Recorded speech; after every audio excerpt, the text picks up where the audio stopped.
Greetings, greetings, greetings, good people. Welcome to the final day, the final night, the final piece of this 5-night journey that we've been taking to walk through our karmic archetypes to understand our roles and how some of the traumas and karmas that we deal with both individually and collectively impact the purpose of our soul's intent here on this planet. It sounds a little woo woo, little extra, but I mean, I think we're all feeling the pressure of being in this huge transitionatory time and understanding and trying to understand what role we have to play in it. What actually are we supposed to be doing? So that's what the series has been helping us with. And tonight is the Great Unbinding. Tonight we're going to talk about those 4 archetypes very briefly. So if you want to deep dive into each one, I suggest you go back and watch the replays to kind of understand it on a deeper level if this is your first time here. But tonight we're going to bring it all together and then we're going to go in. We're going to go internally individually, but when we do it all together, whether it's here live or you're watching the replay, it has that much more power. And then I'll also talk about why today in particular, why September 27th is the day that we're doing all of that. But before we get into all the things, in case this is the first time you're here, I am Barbara Ohoninifa. I am an author, a coach, a speaker, and an ancestral strategist. I myself have been through all 4 of the karmic archetypes that we've talked about over the last 4 days, with the main one being Sacred Redeemer. I talked about that in that video. But I have shared a lot about my health journey, the many ups and downs and tower moments that I've experienced and have really looked at understanding how those experiences help me to master certain things and continue to master certain elements of surviving, living, navigating, and stepping into your purpose in this life. And so part of my soul's assignment is to share what I learned with you, to share what I have experienced with you so that you don't have to go through the same things. So that's why I'm here and that's what I'm about.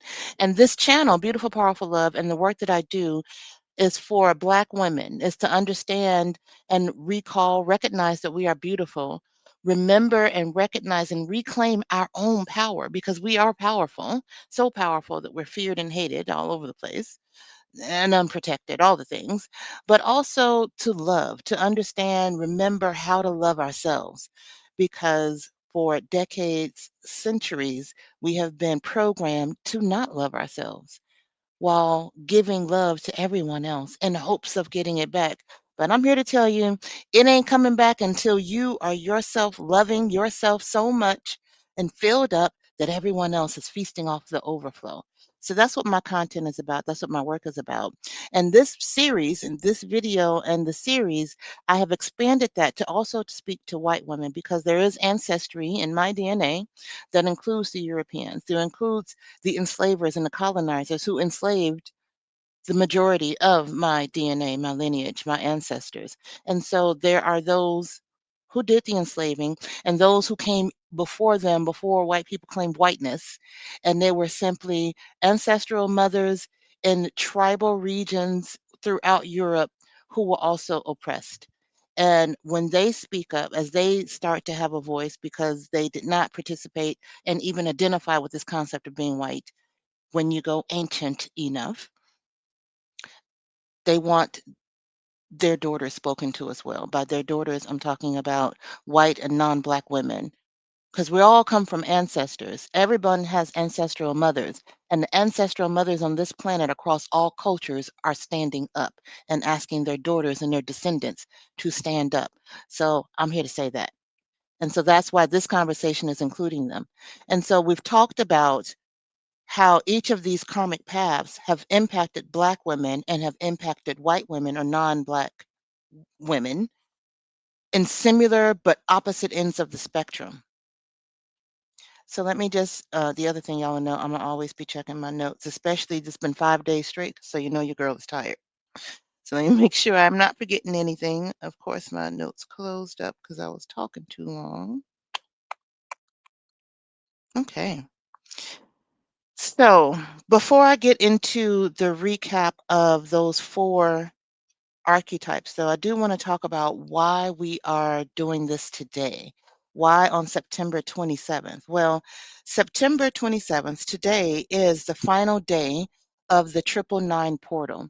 So, in numerology, every year there are 3 dates in September that are powerful dates for us to align and use the rhythm and the natural flow that the universe is already in to align more with what we are supposed to be doing, wanted to do, our souls wanted us to do, that was for us for that year. So, for example, this year, this September, we're in a universal year 9, which means September is a universal month 9, and today, the 27th, is the final of the 3 dates in September where that 9 is tripled. So we have a universal year, month, and day of 9. So that means all of us are experiencing endings, are experiencing culminations to clear the way for the beginnings. And September in particular is powerful. I've talked about this in my September plot twist video, and it's still important to understand that even if you are watching this into October and beyond, to understand what September was. So not only the numerology with those triple dates, the first one was the 9th, the second one was the 18th, 1 and 8 makes 9, and today the final one, the 27th, 2 and 7 makes 9. Um, in addition to that, we had eclipse season. So we had 2 eclipses this month, and we have the equinox. So we are shifting into fall, and we literally changed seasons. So we are in fall now. So a lot of change, a lot of transformation, and a lot of necessary death and changes, because that's part of what fall is doing, right? From a nature perspective, things have to fall, things have to die. The plants and the trees, the leaves have to wither to create compost over the winter, and then in spring, things bloom again. Human beings are a part of the same natural cycle. So in the fall, in September, with all of these other portals and things lining up, this is the perfect time to review your year, even aspects of your life, to understand what goes forward with me and what do we leave behind. So that was all of part of the reason why we are culminating on this date, to ride the wave of this final portal so that we can end the wounds of these karmic cycles, these karmic archetypes, these patterns that we've been living out both in this lifetime and our ancestral lineages, so that we can end and seal the wounds and the pain, but receive the wisdom, receive the understanding that gives us, if not mastery, then a certainly a level of competency to help navigate ourselves, our families, our communities, humanity, in that order. So we go through these things, we have these traumas, we have these karmic paths that show up in our numerology, in our astrology, and any and every divination system that we can look at across the world from indigenous cultures. The idea of some form of karma will show up, and if there's a divination system, it will explain to you where it's showing up in your life. And that's what these four archetypes that we've talked about are derived from, all of those things. So I use numerology as the foundation, but I look at all of the different aspects of ancestral wisdom, ancestral trauma, karma, past soul life karma and trauma that shows up in all those different ancient divination systems, with the main two being numerology and astrology. And we go beyond that. So today being that final portal where together, collectively, we are all ending things so that we can begin anew, so that we can replenish, go further inside, internally, into ourselves once we get to that winter solstice, and then start to rise again. So at spring equinox, we are fully birthing something new, not just with the new calendar year, which is not based on nature in January.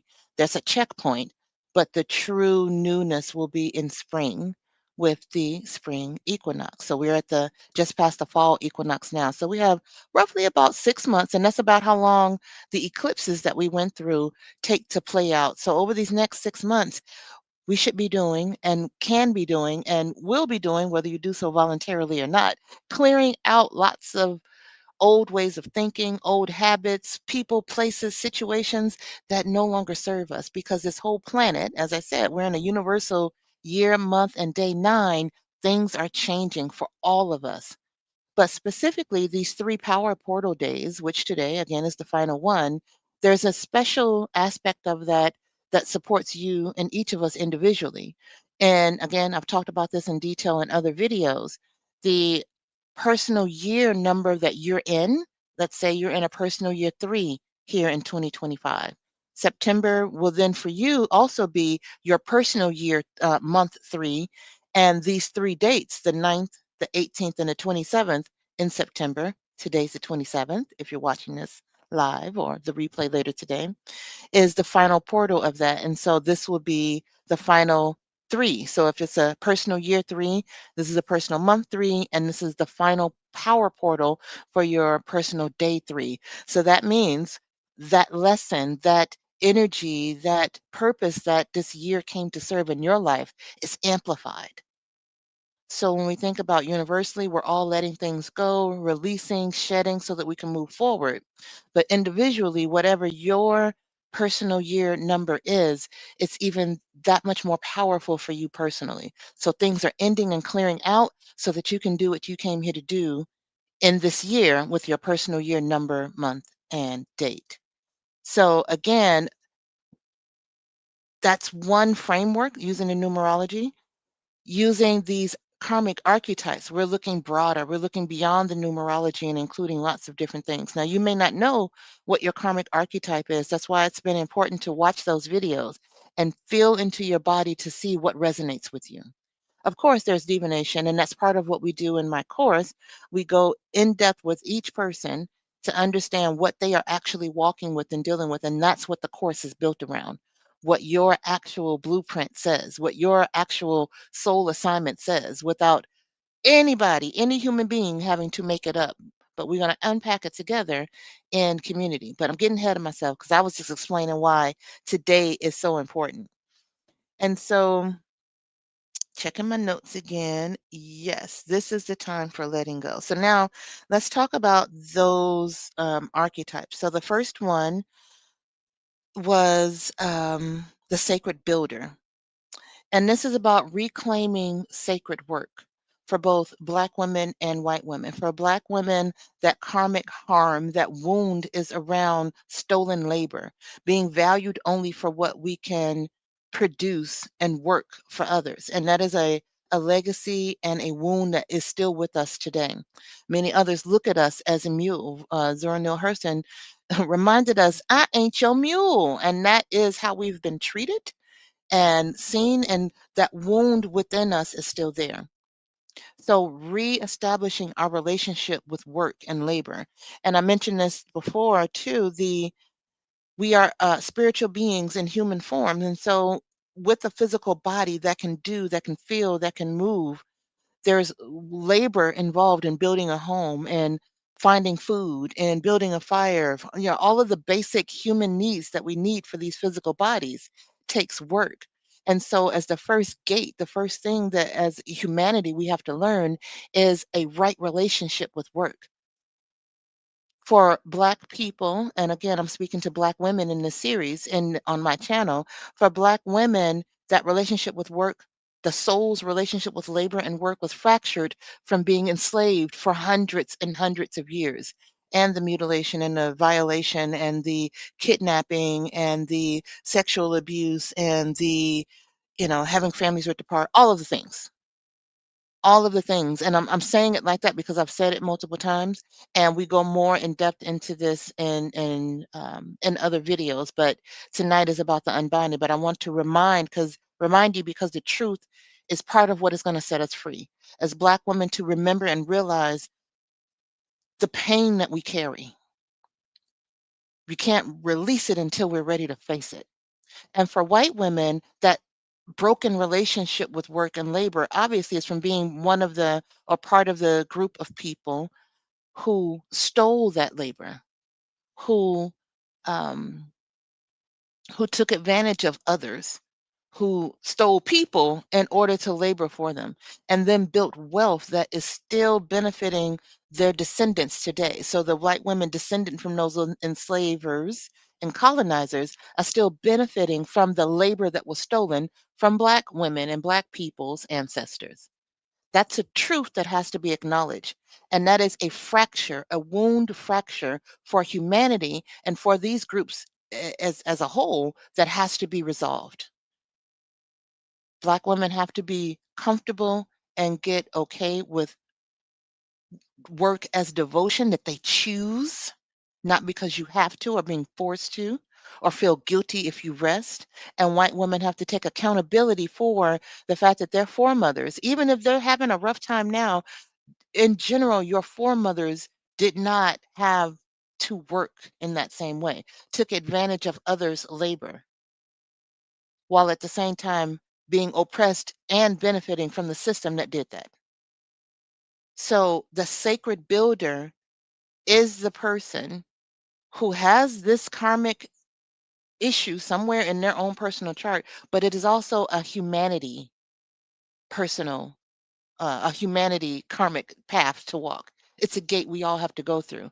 And the transatlantic slave trade, global oppression of indigenous people, and colonization of indigenous lands all over the planet is the biggest karmic wound that humanity has inflicted upon itself.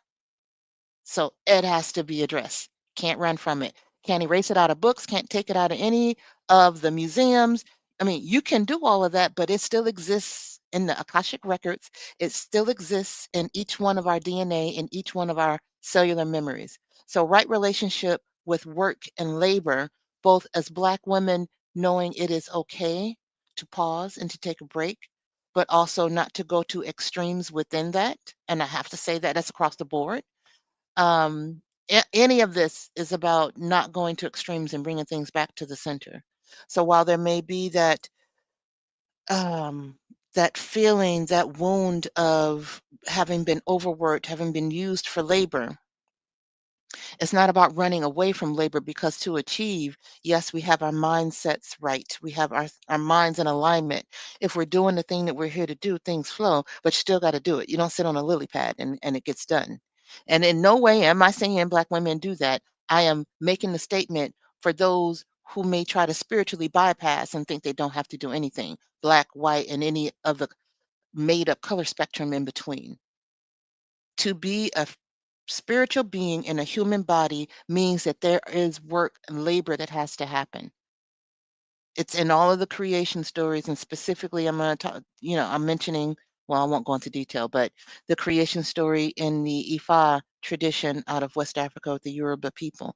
And every indigenous culture has a creation story. Somebody had to come down here and make this planet inhabitable for humans, whether it was an angel or forces of nature or early human beings or aliens, if that's your ethos.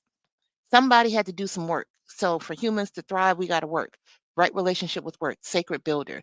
That is the first gate to our humanity and for knowing your soul's assignment. You can't do your soul's assignment if you're not willing to put in the work, whatever that means for your soul's assignment.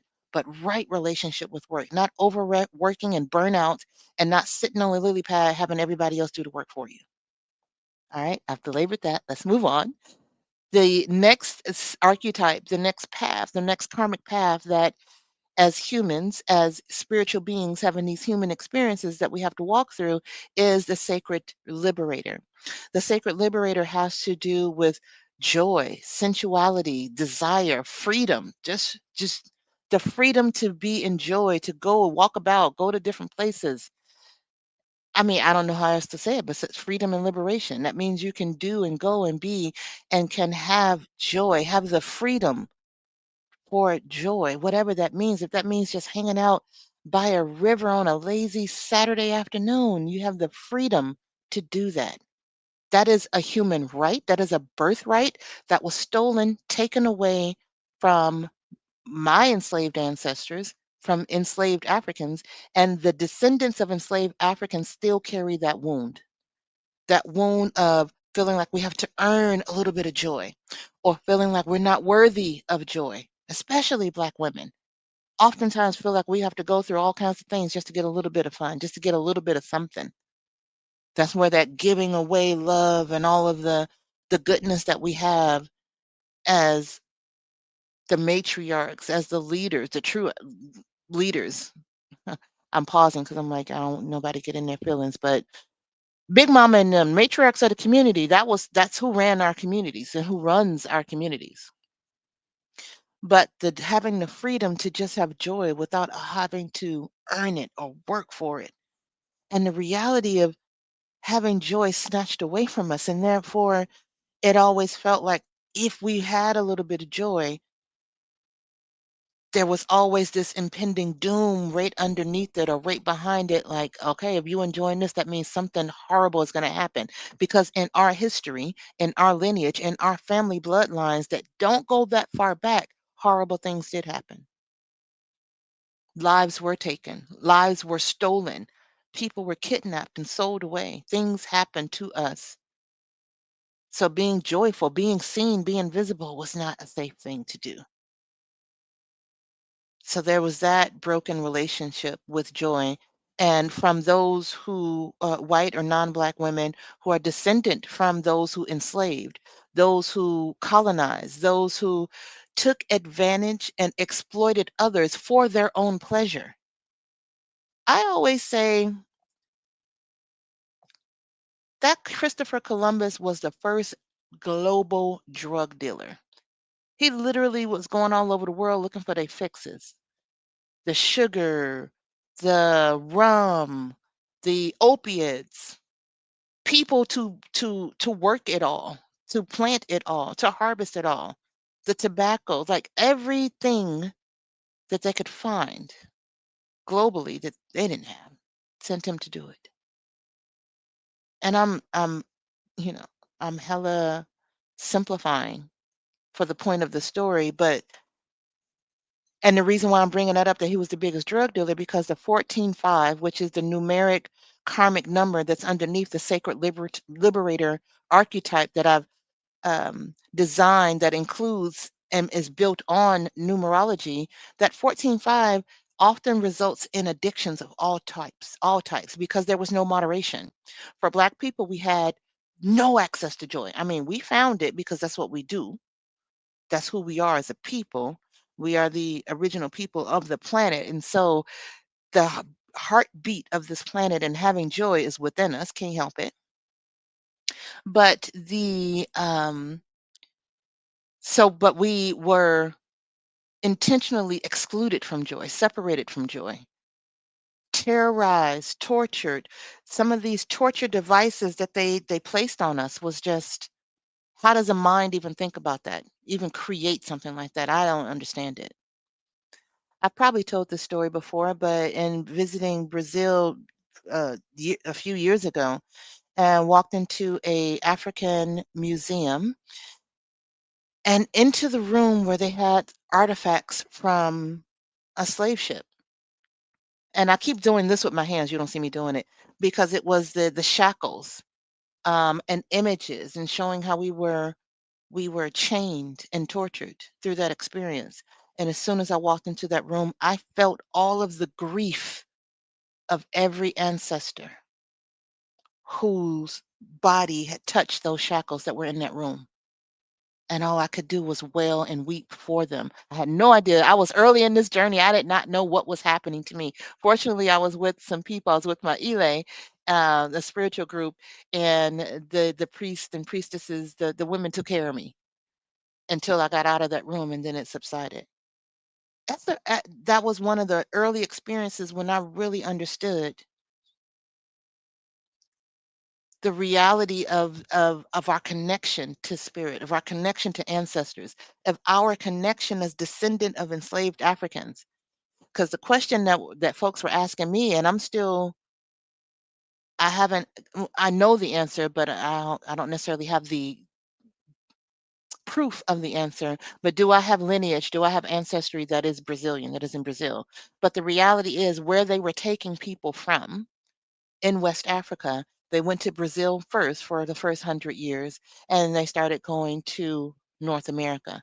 Now, whether I had people in the same tribe, same family, same bloodline, some that ended up in Brazil and some that ended up here, is quite likely impossible. The way the connection, the way people responded, and I responded to people. The bottom line is, if we got Black people all over the world, on some levels, we all cousins because we don't know which tribes they were taken from. They mixed us all together and did the thing. So, my point was talking about sacred liberator is having that joy and the freedom, which our people did not have, hence the shackles and the things that we could still feel because there was so much horror. And I keep doing this because there was so much horror connected, and a lot of that emotional trauma went into those artifacts, those materials that they were tortured with.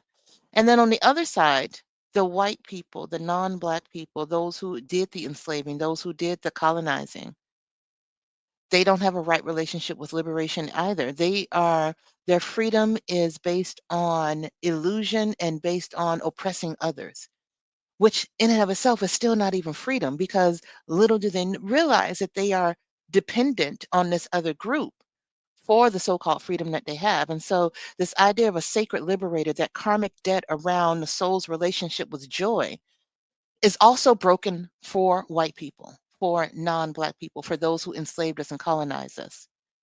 Because while they were on some levels finding a sadistic joy in the torture they caused another group, what they really found joy in was covering up their own wounds and lack of self-identity. What they were found joy in is amassing wealth and material things so that they could feel accomplished in some way. And we still see it happening today. Trash, garbage people, and all they care about is money. All they care about is capitalism. But none of it is I'm not saying the world's going to end. Rapture is not what we're talking about on these parts. The way we have been as humanity, as society, has to change. And it is changing whether we're going to lean into it or not. And so when we think about, again, humanity, those four gates, the first one being sacred builder, you got to build. You got to have a relationship with work that is balanced to put in the work to achieve your goals, but not overwork to where working is the only thing that you find value, that you think you're valued for. White women, put in the work. Black women, take a break. Get a right relationship with work so that it's balanced. The next stage is that sacred liberator we were just talking about. If you found created the foundation, you've built homes, you've built civilizations, we have a right relationship with work. What does that mean? That means joy is present. That means you have the freedom to pursue joy. If you want to take up fishing and go down, I keep saying going down by the river. Apparently, that's where I want to be. Going down by the river and fish, or going down the river and have a picnic and have a nice frolic with your lover by the river, like whatever that means, because it's sex, it's desire, it's sensuality, it's joy, it's nature, it's the unbridled sensuality of nature and the freedom to express it, not pursue it because it's there. Express it, experience it, attract it. But if all you're doing is grinding for capitalism, joy is on the back burner. They've duped us into believing that the joy comes later on after you've suffered, and bought into and paid your labor into the system that benefits others, then you'll get joy. So they've stolen your labor and then they're stolen your joy. No. Sacred Liberator says get a right relationship with your own right to joy without infringing on someone else's. That's the healing the soul can do. And when that soul does that work and has that right relationship, then you're sacred liberator helping others to find their way to their own joy. Not the same dogma path that you took, but because it's about freedom, it's about liberation. So helping them to find theirs. Because all of these paths are about humanity, yourself, your family, your community, humanity. So whatever it is that you're experiencing, the traumas, and sacred liberator in particular, is a trauma that, especially for those, I mean, somebody has lived through the 80s and the crack epidemic and the drugs, with that 14.5 being highly associated with addiction. That touches everybody. It touches all of us in society, whether it's in your family or not. But in particular, if there's an addiction gene, if you will, and I know that there's a scientific component to it as well, but there's also an energetic and spiritual component to addiction. And if that is something that's moving through your family, digging into understanding, unpacking the path of the sacred liberator is something that you should look into so that you can end that pattern, end that wound, heal that wound, and receive the wisdom and move forward for your family and for yourself. So that's sacred liberator. That's the second gate, if you will, that humanity has to go through. We got to know how to build some shit and have a right relationship with work. We got to know how to have joy and have a right relationship with desire and sensuality in our bodies and all the things. The next one is the sacred redeemer. Now, this is based on the numerology of 16:7. Again, we talked about that. And this is one of the more difficult ones because it's complex. It's about betrayal. At its core, it's about love, a love that was betrayed. Now, in personal, like relationships, it can be someone, infidelity, someone cheating. The betrayal trauma is a real thing. Google that.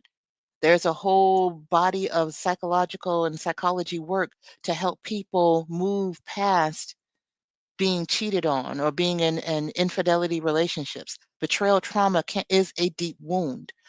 And that's one of the things. Betrayal trauma can come up as when a parent abandons their family. Those children have feel abandoned because that person left, abandoned them, betrayed their trust.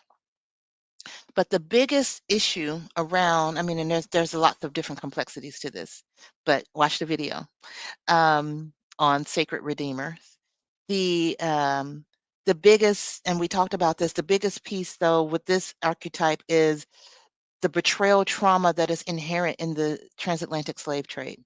This is something that one of my spiritual elders taught and teaches and speaks about. I always have to pause because I call him Baba Shangodare, which is one of his names, but I believe he goes as Baba Oluwo Akamason. Akamason. Gan philosophy, GAN. Look that up, Google that up. A lot of the teachings, and this has just been one of my most impactful spiritual teachers in looking at astrology, numerology, and Odu, the energetic patterns that are used that we pull for divination within the Ifa system. I'm not here to teach Ifa or any of the things, but it's a part of the lens, and that's who I've learned it from. So I give flowers where flowers are due along the way. I ain't trying to act like I got this all on my own through osmosis. I learned a lot from him. And this particular issue around that betrayal trauma, the 16:7 being the betrayal within the karmic debt, the karmic wound that is within the transatlantic slave trade is something that I learned from him. And it is very clear as a group of people kidnapped, brutalized, tortured, enslaved, separated from families, mutilated, all the things by another group of people who often, and in many cases, when they came to the shores and even along the way, would befriend us in some way. So this whole world view of another human being being able to do that to another one was not even in our mindset, in our world view. So to have 500 years of that type of torture, of that type of experience, of that type of treatment from another group, that is the biggest betrayal trauma of humanity. And it's still happening. It's still going on. It's still playing out. In fact, they're trying to bring it back in more strength. Until that karmic wound is healed, nothing on this planet, nothing with humanity will be what it could be. Humanity cannot fulfill its potential until that giant wound, that weeping wound, is addressed. It's about redeeming ourselves as a humanity. And one of the things that happens with this particular karmic path is that what we call tower moments, like the tower card in tarot. Tower moments happen over and over and over again until a foundation, sacred builder comes in and said, let's build this right. And then the Redeemer is like, nope, that foundation was still built on a lie. Crash, bring it down. Builder comes in and builds it right. I mean, that's why all of these things work together. All of these karmic paths work together.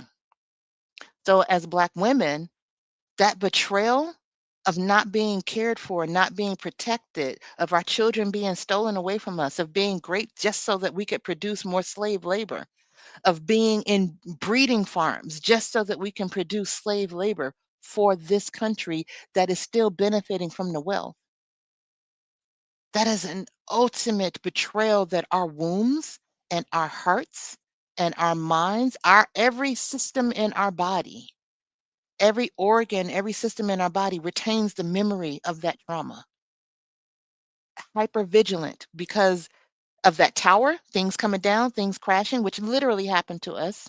The tower, the first tower was when them people showed up on the shores and seemed like they were going to be friends, and they started taking people and duping other people, other Africans, to helping them take people. That's why and do not get stuck on that part. A lot of white people like to say, well, Africans were enslaving each other. We're not even going to have that discussion here. If that's your mindset, unfollow me, click off, keep it going. It is much more nuanced, deeper than that, and what nothing that was happening on that continent even compares in any way to what Europeans did and are doing to Africans and the rest of the world. So that betrayal lives within us. The shame and the guilt of that, no matter how they try to ignore it, run away from it, cover it up, pretend it's not there, it's in your cellular DNA as well. White people, non-Black people, descended from enslavers and colonizers. The guilt and shame of being the ones who perpetuated harm against millions and millions of people over 500 plus years is within your body. You got a lot of redeeming to do, sacred redeemer. And that is not about guilt or shame. It's about facing the truth. Truth, actual truth, is the antidote, is the healing salve of the sacred redeemer. That's why the tower comes, because things aren't built on truth. Things have to crash down when it's built on illusion. So the more you can lean into absolute truth, have the courage and the bravery to lean into truth, then what we build can be something sustainable that all of our descendants can benefit from.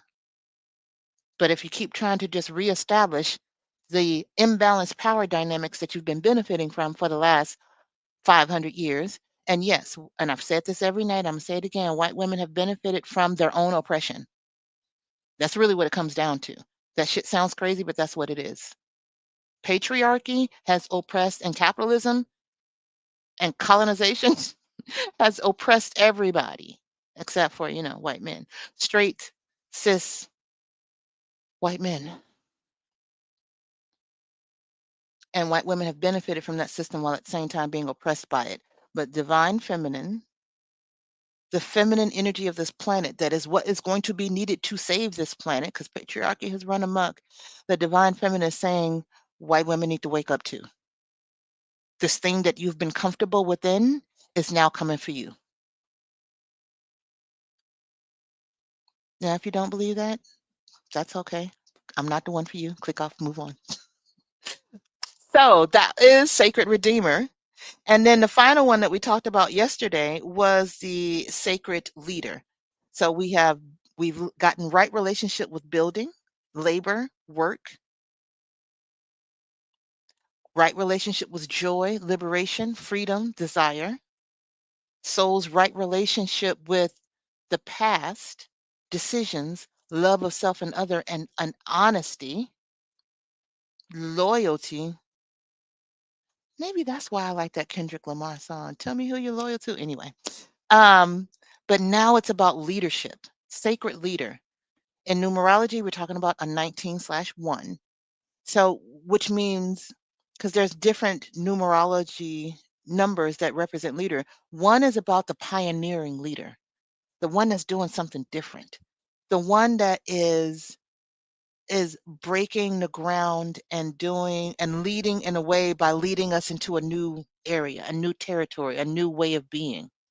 And when we look around at what we are going through now and everything kind of being disintegrated, crashing down, we are entering a new time.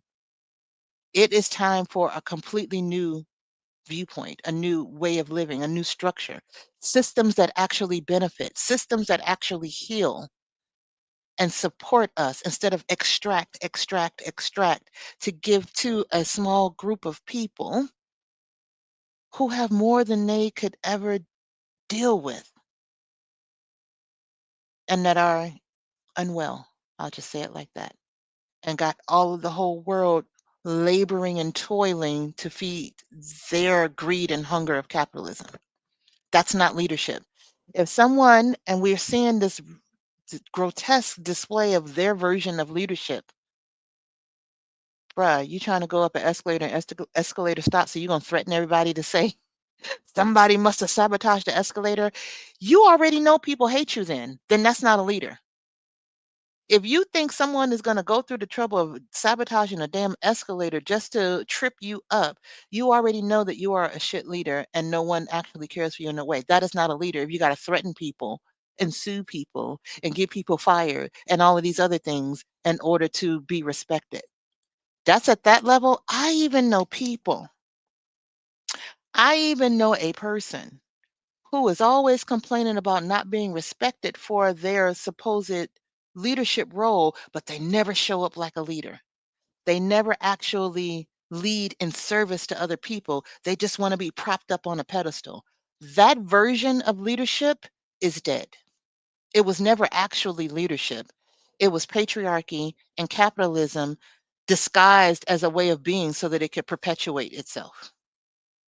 I mentioned yesterday being in corporate America and everything that we're taught and were taught, because I ain't in it no more. Everything you taught about leadership is from a white male patriarchal perspective.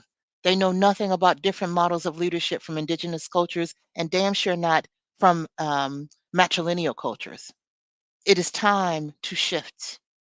It's time for the pioneers, for those who are ready to get right relationship with leadership, to forge that way forward. And for Black women, that karmic wound has meant being in leadership positions in our communities, in our homes, but having no support. It's meant, we see it playing out now. Women that actually, Black women putting the current administration on task, not holding them accountable, and they still coming for them. They coming for them.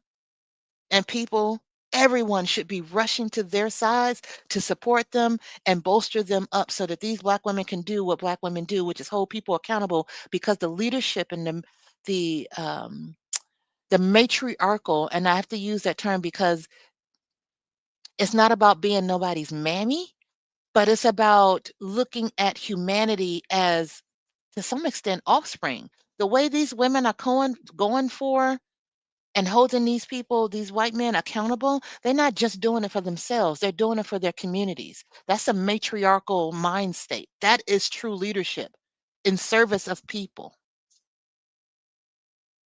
And that's the pain and the wound that Black women carry. And for white women, I mean, yes, it's been the taking advantage of others and benefiting from being under that patriarchal system, but y'all got wounds around leadership as well. That was part of um, the burning women at the stake and stoning women and the scarlet letter, like all anything where if you asserted yourself, if your ancestral mothers asserted themselves, losing their lives was also something that happened for them.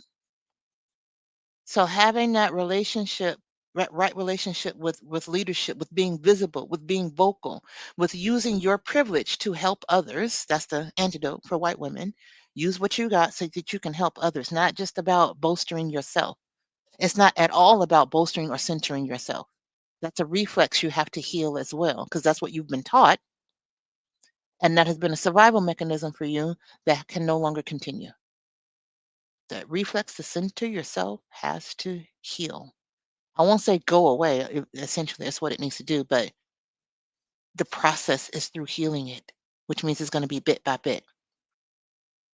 And so, again, those four pathways, you may have some aspect of all four of those.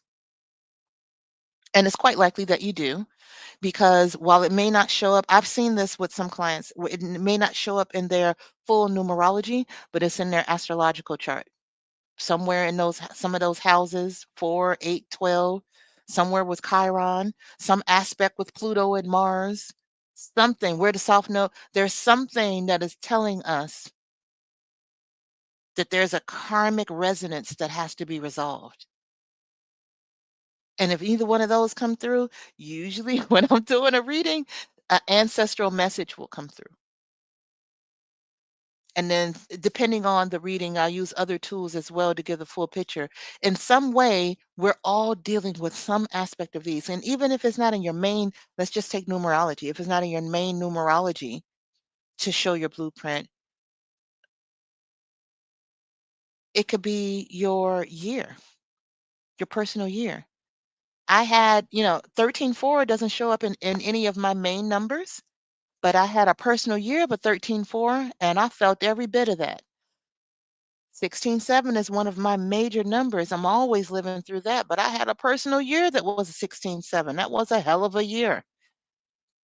So when you kind of keep up with things, you kind of know what you're experiencing. But the bottom line is, all four of these archetypes are something that you experience, are something that you um, are here to learn.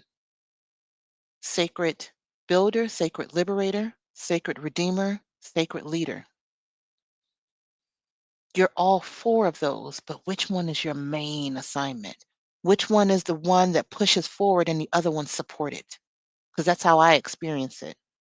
Or maybe there's two that's the main ones, but usually there's one that's your main thing. The other ones are there to support it, but that's the main thing. So that's what we'll go into a little bit with our release ritual. But before we do that, I just want to take a pause and talk about what you can do next. Because once we do get into the ritual, I'm going to go off camera and we are going to get into our ritual space, altar room. I'll just bring up a visual for that so that we can do that work together. But what comes next is the Your Soul Knows the Assignment course. There's a fall cohort that will start soon. I am taking vibe check calls so that we can talk to see if this is something that is for you, if it's something that's helpful for you, and you can learn a little bit more about it. So I have pinned in the comments. I have, it's in the description, and I'll put it up here on the screen as well, that with this course, we'll come together for 6 weeks and we will discuss the Hmm. I was going to bring up the actual page of it. But we will go in depth with each one of these archetypes. You will get a full in depth reading that will identify which of these archetypes you walk with and which ones support you and in what way. And then we spend the 6 weeks unpacking all of that so that you can get clarity on what your assignment is. And we give and go through actual communal rituals and tools so that you can learn ancestral veneration, because the reality is the karmic debts, the karmic wounds automatically means ancestral because it's past life, whether it's your past life or the ancestral line. So we involve and we work with ancestors quite a bit to be able to understand and to be able to work through um, the difficulties as they come up, because walking these karmic paths is not an easy thing. And then the other thing that we do is, again, more tools, but just actually creating community. Because as you are working through your own past, your own karmic archetypes, you find others who may be working through similar things. And we talk about that, discuss it, break it down. And the thing is, for every cohort, there's a general outline and there's things that we do, but the energy of the people, the karmic wounds and goals and purposes of the people that come together for each cohort shape it. Your ancestors come through and they shape, the honorable ancestors shape it. And that's why I just love doing it, but I only do it every once a season because it takes a lot to do it and then to recover from it. And I got right relationship with work now. I'm not burning out no more. So we do this in a way that is sustainable because I practice what I preach. So click sign up. My calendar is going to be open. I'll probably keep it open till midnight tonight or maybe even tomorrow morning. We'll see. Because I want people to be able to sign up, and then I want to just close it off and not have any more calls other than the ones that have been already booked. So that you've been joining this journey with this series, then sign up for the call. The call will be sometime in the next 2 weeks. And then we'll see as we gather people together, what's the best route, what's the best time and date to start the cohort. Again, gathered organically with the people that's involved. So click that, sign up for the vibe check. Let's talk about it. And the other thing I want to mention too is that if there are, because this is the first time I'm actually opening things up to white women, if there are enough white women who want to take this course, I'll have two separate cohorts because it has to be safe space. Everything that I do is trauma informed. And so doing this work always includes that perspective. And for Black women, being in space with white women is often traumatizing most of the time.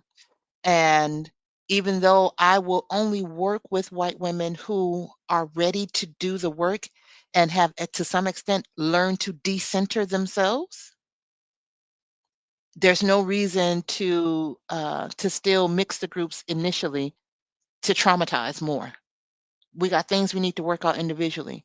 And if the two groups eventually want to come together to exchange ideas or create community, that's something that the groups will decide. But for now, what I know is that if there's white women who want to take this course, we're going to have separate conversations. We're going to have separate groups. Yes, yes, yes, yes. So that's what would be next. Again, perfect timing for that. Now I'm going to look through, make sure there's nothing else I wanted to tell you. Yes, sign up for that because transformation is transformative. I change and am transformed every time I do one of these cohorts. And I just look forward to it every time. I had to recover before and after, but it's transformative. And I look forward to helping and working with others. So now, actually, let's go ahead and put that back up. So now what we are going to do is get into the ritual part of our evening. We're not doing too bad on time. 56 minutes in. This ritual will last 20-ish minutes. We'll see, because, I get into a flow. I get into my ancestors. They're already here. I already did that. But the point is, what I have planned may deviate a little bit. So I say 20 minutes, but it may actually go a little bit different than that. So I am going to, first, I'm going to take myself off screen. And in the meantime, I want you to get yourself in a comfortable position. You can lay down or you can, oh, and I forgot to tell you this at the beginning too.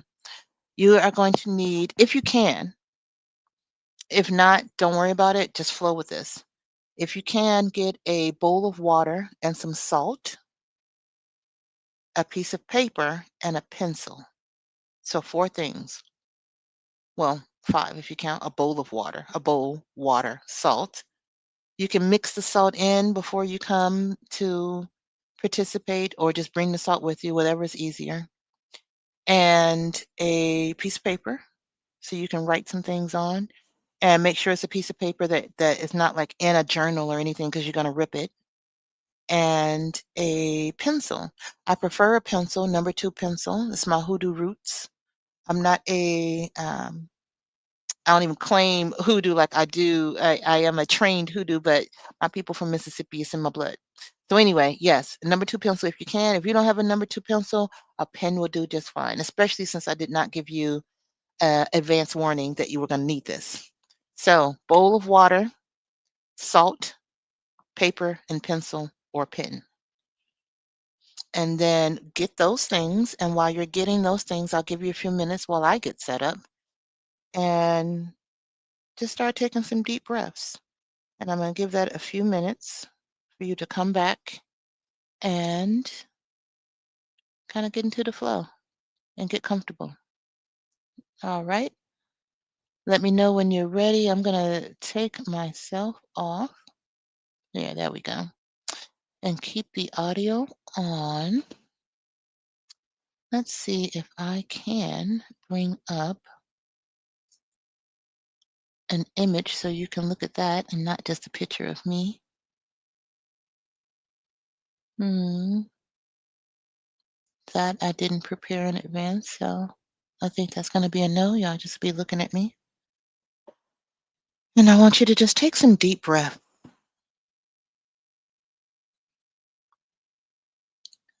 Get yourself settled, situated. If you're sitting, have your feet flat on the ground, on the floor. If you're laying down, just let yourself be comfortable and be held. We are now entering the Great Unbinding, where we're going to release and we're going to focus and we're going to know and remember who we are and use the energy of this time, use the energy of this portal, this 999 portal to release. Yes, yes. So continue to take deep breaths and relax.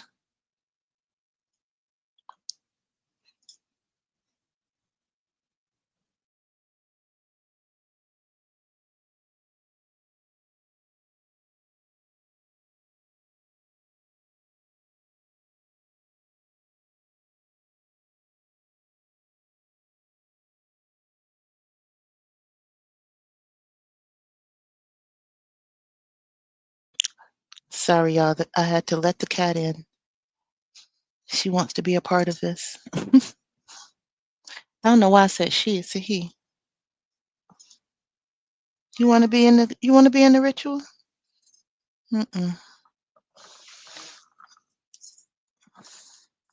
All right. So now everybody should be settled. Have your bowl of water, have your piece of paper. I'm going to see if I can get some music going.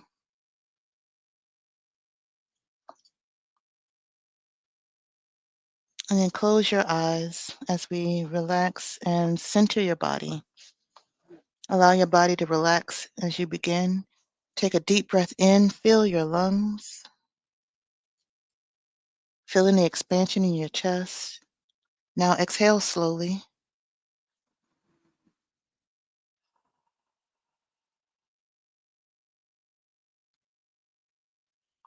And do that again. Release any tension when you exhale. Breathe in again.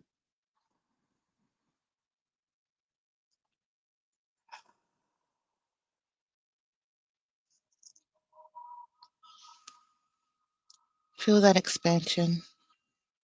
Let go of any distractions. Breathe in one more deep inhale and hold that sacred air within you.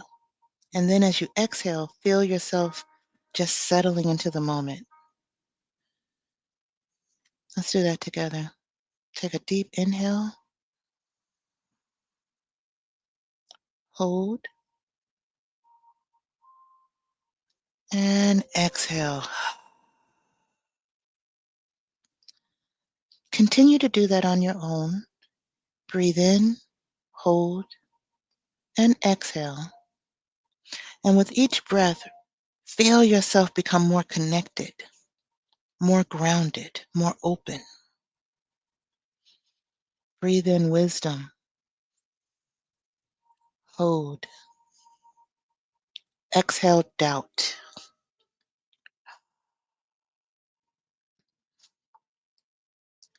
Breathe in strength, hold. Exhale fear.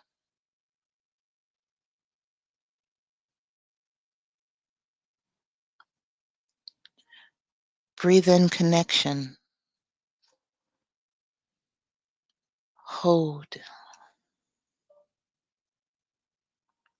Exhale, separation. I'm going to pour libation for us. I have a plant here with me. I'm going to do this the way I do, and it'll be for the benefit of us all. Omi tutu cool water. Ona tutu cool road. Omi tutu cool water. Tutu ori. May the oris of all those present on live or watching the replay be cooled and refreshed. Tutu ego. May our ancestors be cooled and refreshed. Kosi ku, kosia room, kosia jo, kosia fo, kosi titibu, kosia dina, kosi wahala. No losses, no death, no trauma, no drama. No financial problems, no health problems. Ashe, amen, Madasi. Ashe.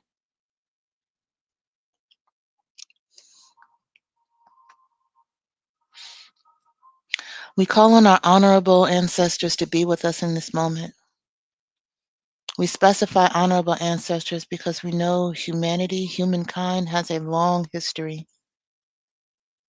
And not everyone may be honorable, but we only call those who are of light, who are of love, who are benevolent, who want to see healing, who want to help us to walk the paths of our sacred karmic archetypes with love, strength, and joy, and clarity.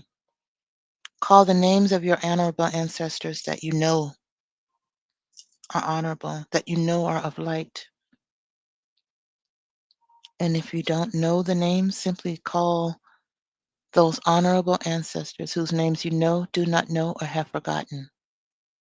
We call forth our honorable maternal ancestors of light, those who have gone before us, those who birthed all of the mothers, who birthed all the mothers, who birthed the mothers, who birthed us, and everyone in between who is honorable and of light and benevolent. We call forth our honorable paternal ancestors of light, those whose names we know, do not know, or have forgotten, those who are of light, who are honorable, who seek clarity, who are filled with love, who have gone to the light, who have healed themselves and are here to assist us in continuing to heal for ourselves and for our lineage. We only call forth those honorable ancestors who love and protect us. Call their names, call them forth.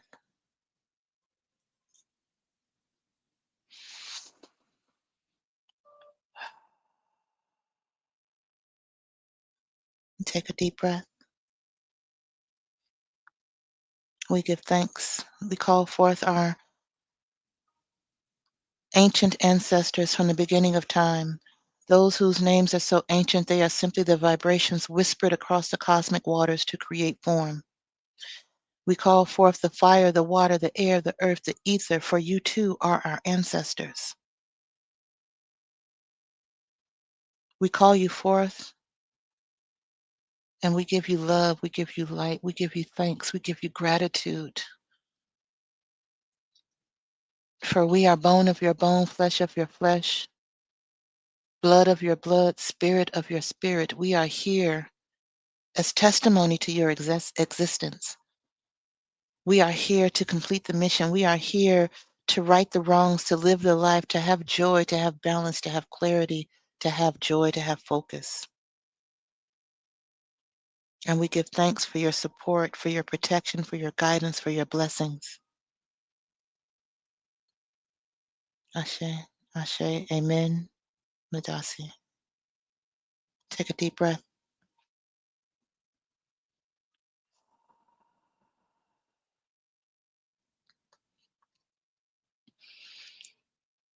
Continue to feel your breath drop into your belly. Focus your attention on those deep breaths. Focus your attention on every inhale, gathering the wisdom of your lineage, the wisdom of your honorable lineage, the wisdom of your people who are of love and light, who want to heal humanity. With every inhale, gather their wisdom, gather their love. And with every exhale, release what does not serve you. Release the old patterns of behavior that you adopted or that were given to you or that you created in order to survive. Release it all. With every inhale, allow yourself to be renewed. With every exhale, release, release, release. Allow your shoulders to drop. Allow your jaw and chin to drop.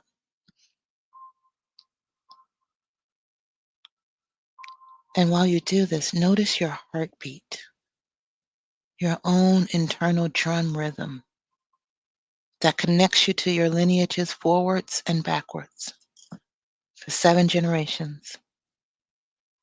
That drum beat, that beat of your heart that connects you with your soul groups, even those who you aren't blood related to. That heartbeat connects you energetically with everyone else who is loving, who is open, who is here to help heal humanity. The beat of your heart connects with those. Feel that heartbeat. Inhale the wisdom of your people, the honorable, loving, benevolent, peaceful wisdom of your lineage, of your ancestral mothers, of the divine feminine. Inhale that wisdom. Inhale that love. Inhale that light. And exhale what no longer serves.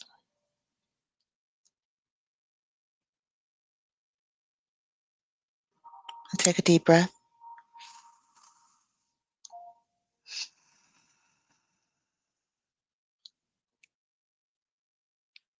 Now gently open your eyes and take your paper and pencil. Tonight we are releasing the patterns tied to the 4 karmic paths that we've walked this week.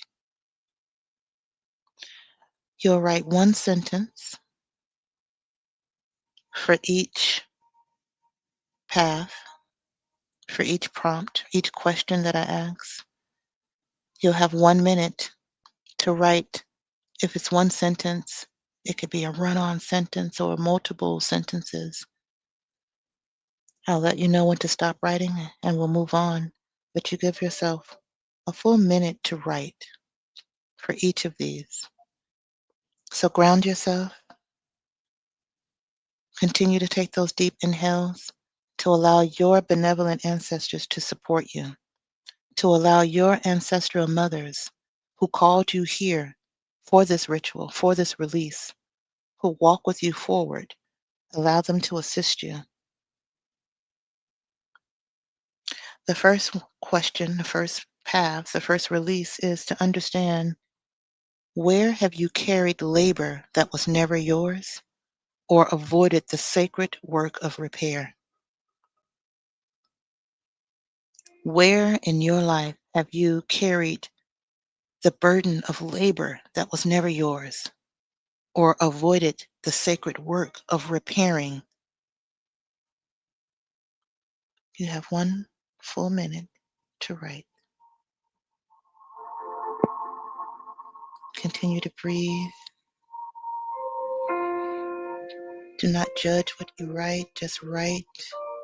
Let it free form. Don't worry about punctuations or grammatical errors.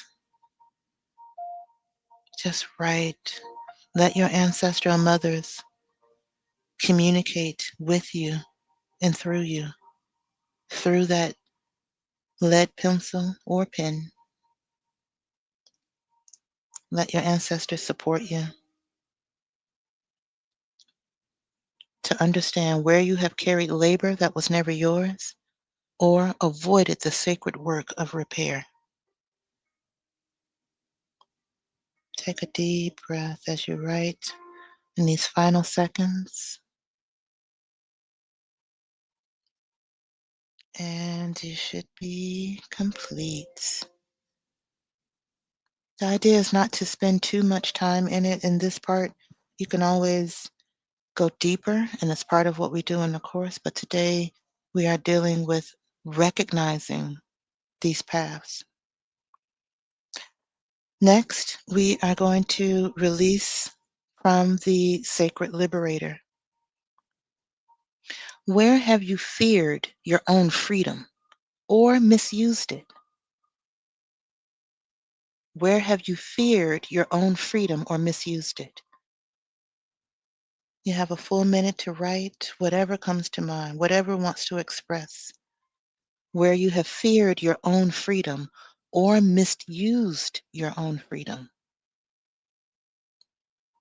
Again, allow your ancestral mothers to support you. Allow your higher self to write, to flow, to express without judgment.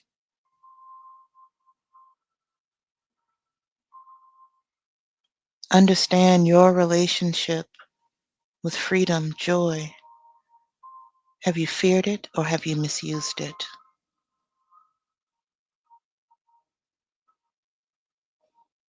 Continue to breathe. Take a sip of water if you need to. Wiggle your toes if you need to, just to release tension. You have a few more moments, and we are complete.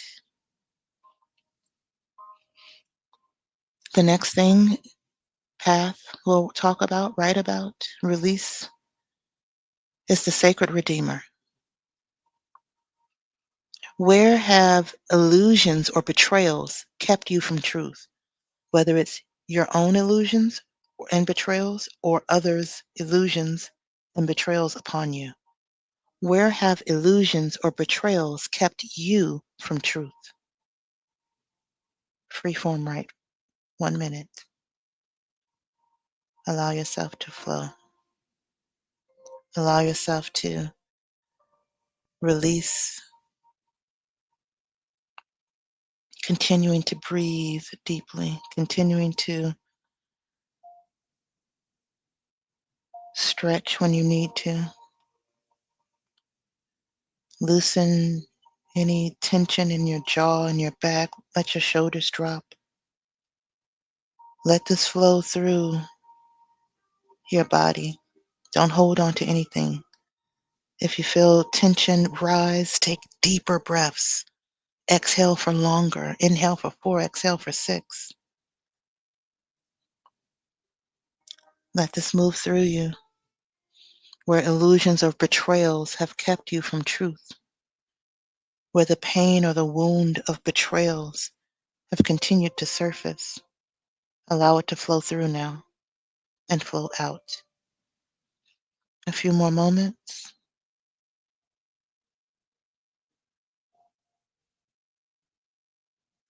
And we are complete. And our final path, our final aspect that we will look at tonight is the sacred leader and understanding where have you hidden your voice or centered ego over service. Again, where have you hidden your voice or centered ego over service? Write about that for 1 minute. Just let it flow. Don't evaluate it. Don't judge it. Where have you hidden your voice? What are those situations, circumstances where you are afraid to be visible, afraid to speak up? Or situations, circumstances where you've centered yourself or your own ego over being of service to others, which is what a true leader does.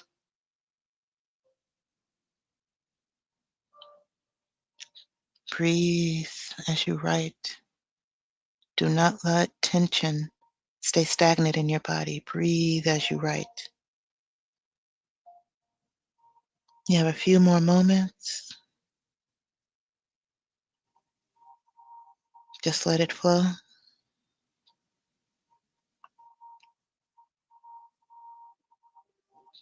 And we are complete. So here we have the 4 paths, 4 areas of your development, 4 potential paths that you've begun to tap into, that you've begun to walk. And the first step is awareness. That's why all the questions were where. So as you look back at the answers that you wrote and feel into them, maybe you weren't even really paying attention to what you were writing. So reading it now is almost like for the first time of getting a message from your own soul, a message from your ancestral mothers. Read what you wrote and know that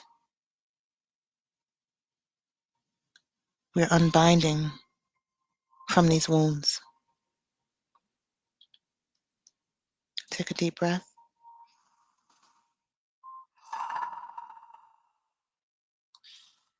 Now, as you hold this paper in your hand, I want you to fold it away from you. So you're going to fold the bottom half and fold it up so that you're folding it away from you. And then take it and slowly rip it into strips.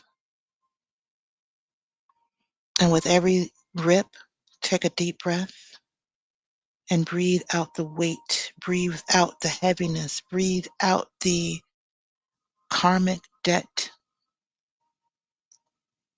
With every tear, you release with the exhale, and you release the fear, the shame, you release.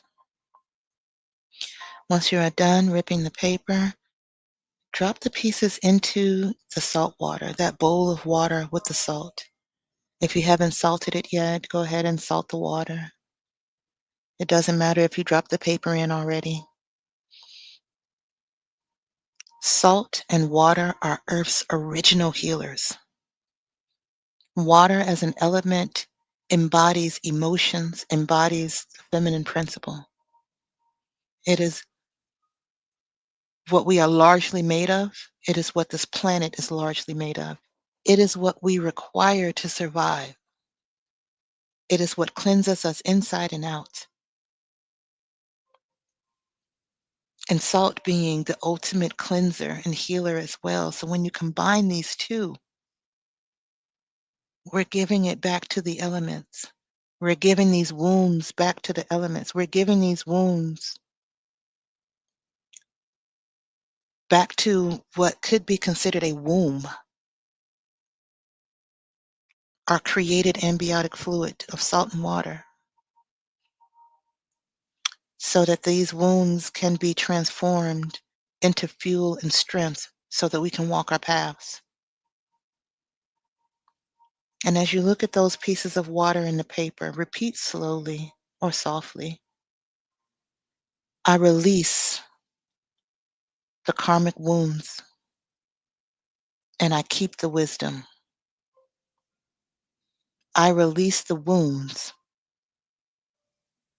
I keep the wisdom. I release, I release, I release. And blow over the top of that water 3 times with a ha. So that's ha, the essence of your breath, the DNA, the foundations in your breath seal that binding or unbinding. Your breath, along with water, your breath is what gives you life. So blowing on that water, that salt water, holding those wounds written for each of those 4 karmic pathways on paper with a lead pencil or pen, whatever works, saturated by water and salt to get cleansed, to get transformed. And your breath 3 times over that water makes it so. And we give thanks. Take a deep breath.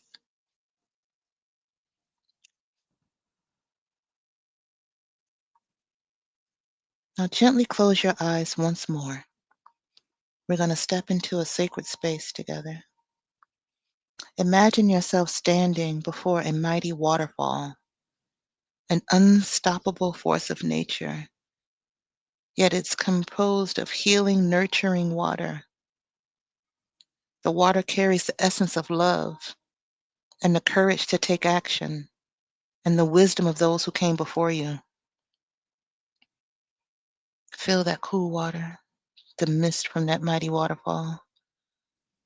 Feel that cool mist kissing your skin, awakening every cell in your body. And that air is charged with energy and it's vibrating with the power of the falling water. You can feel it. You can see the shimmering cascade. It's illuminated by golden light and it's flowing endlessly from the heights above, carrying its path with determination and grace. You can hear the deep rhythmic roar of the waterfall, its voice of strength and transformation and timeless wisdom.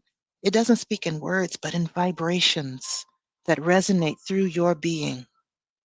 Breathe in that fresh, pure air, infused with the scent of earth and water, grounding you in this moment right now. And now, step into the lagoon where the water is coming and pooling together into a circle of radiant light. Here in the heart of this elemental power, you are held, embraced, and renewed. You listen not just with your ears, but with your soul, because your soul knows. The water sings of resilience, of movement, of unbreakable lineage stretching beyond time. Yet it cleanses and empowers you and washes away doubt and fear, washes away those wombs that have kept you unclear. And it fills you with clarity and purpose. You are part of this flow now. You are a force of love and action, and you are ready to move forward with strength and grace. And imagine our collective and individual honorable ancestors of light stepping forward into the lagoon with us. Those who are of love, of justice, of healing. Our ancestral mothers step farther forward. And as we face that luminous waterfall of light, we realize it is a shimmering triple nine portal. The waterfall is the portal. And in your hands, you hold only the lessons, the wisdom, the love from your lineage, from our collective lineage, from those karmic paths, from those wounds that have given you wisdom. And you walk towards the waterfall and you step through and you feel the cool rush wash away every remaining thread of fear, shame, doubt, or false power and false supremacy. The portal has cleansed you. Your ancestral mothers celebrate you. Take a deep breath.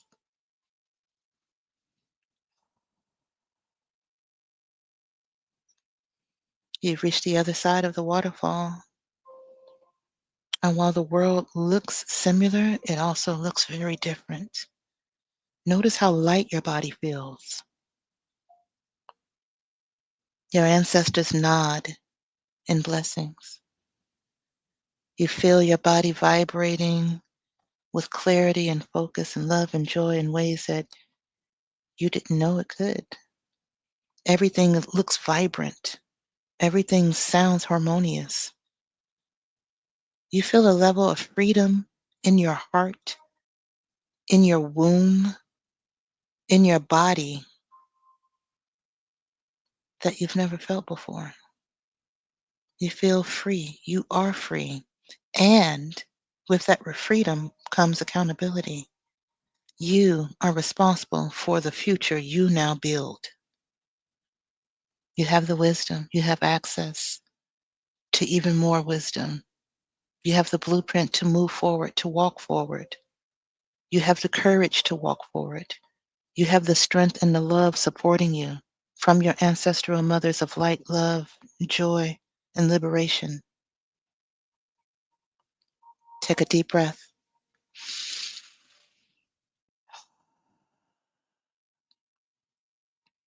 and sit for a moment and allow that love, that light, that completion to fill every cell of your body. Allow yourself to receive the blessings of your karmic path, of your sacred builder, sacred liberator, sacred redeemer, sacred leader. Allow yourself to receive the blessings of all of those karmic paths.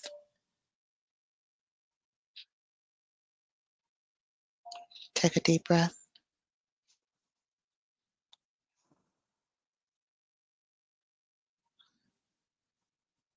When you are ready,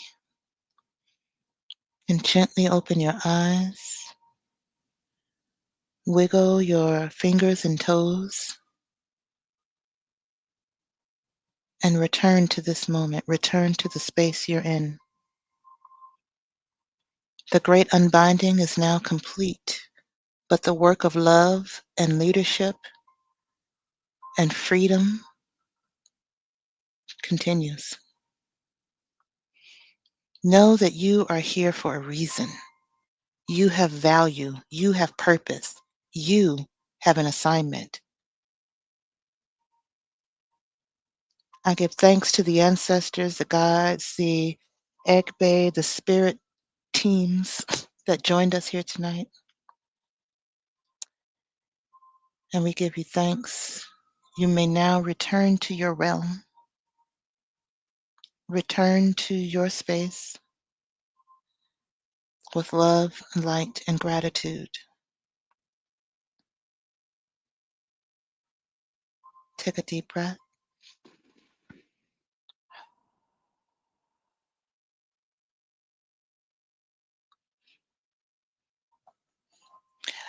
The bowl of water with the wounds that we have cleansed ourselves of now can be poured outside into the earth, the water, the salt, the papers, which will biodegrade and be given back to the earth, if you are able to do that. If not, I want you to pour it in the toilet and just flush it. I prefer for it to go to nature, outside, into the dirt, but they may not be accessible, so we use what we have. And the idea is that this is something that you're releasing and letting go, so holding on to it will not be helpful for you. Just pour it in the toilet and let it go. But if you can, go outside. And with that, this has completed our ritual, and this has completed our 5 days together to unpack, to recognize, and to walk our own sacred path. I invite you to schedule a vibe check call so that we can talk further to see if taking the next steps of joining the fall cohort for Your Soul Knows the Assignment is the right next step for you. My calendar will be open probably till tomorrow. I'll give it to tomorrow. It's a Saturday night. And I thank you for being here. I thank you for joining us. I thank you for being willing to do the work to release and move forward and to be who you are here to be and to fulfill your soul's assignment. I look forward to speaking with you during your vibe check call. And of course, as always, in the meantime, take good care of you. Peace, y'all.